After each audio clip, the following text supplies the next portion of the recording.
சகுனி புரிஞ்சுக்கிறான். இது தவறில்ல, இது திட்டமிட்ட ஏமாற்று. அவன் மனசுக்குள்ள முதல் விதை விழுந்துடுச்சு. ஒரு விதை ரத்தத்தால் தண்ணி ஊற்றப்பட்டா அது மரமா வளராது, விஷமா வளரும்னு.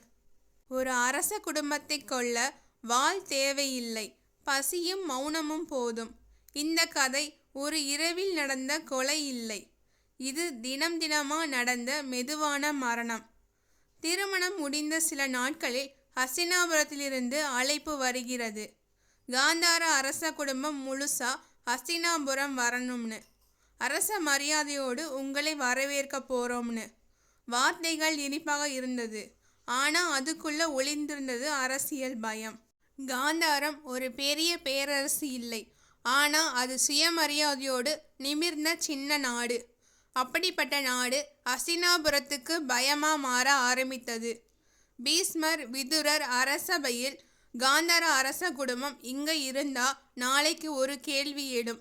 திருதராஷ்டிரன் குருடு, இந்த திருமணம் ஏமாற்று, அரசியல் அநியாயம்னு அந்த கேள்வி எழக்கூடாது. அரசியலுக்கு மிகப்பெரிய பகை வாள் இல்லை, கேள்விதான்.